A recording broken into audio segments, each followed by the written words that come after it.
now is the time to take risk.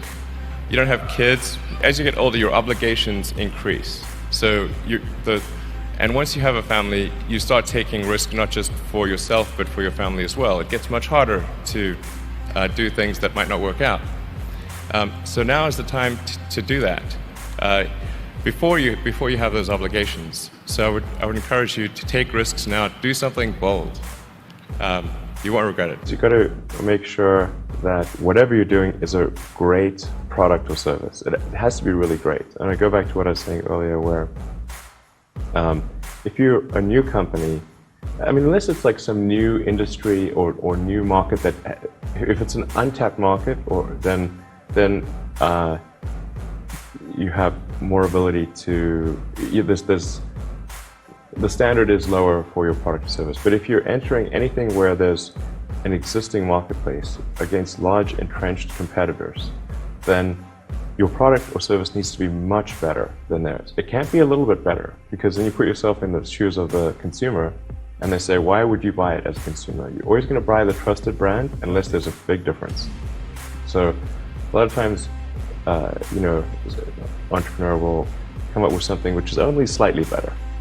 And it can't just be slightly better. It's got to be a lot better. When I interview someone to work at the companies, would be to ask them to tell me about the problems that they worked on and how they solved them. And if someone was really the person that solved it, they'll be able to answer multiple levels. They'll be able to go down to the brass tacks.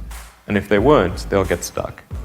And then you can say, oh, this person was not really the person who solved it, because anyone who struggled hard with a problem never forgets it. Depending on how well you want to do, and particularly if you're starting a company, you need to work super hard. So what does super hard mean? Well, when my brother and I were starting our first company, instead of getting an apartment, we just rented a small office and we slept on the couch. And we showered at the YMCA. And we're so hard up, we had one computer. So the website was up during the day, and I was coding at night. 7 days a week, all the time. And I sort of briefly had a girlfriend in that period, and in order to be with me, she had to sleep in the office. So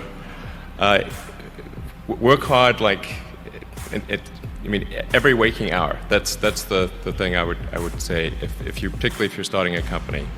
And I mean, if you do simple math, say like, okay, if somebody else is working 50 hours and you're working 100, you'll get twice as much done in the course of a year as the other company. That third failure in a row, did you think, I need to pack this in? Never. Why not? I don't ever give up. I'd have to be dead or completely incapacitated.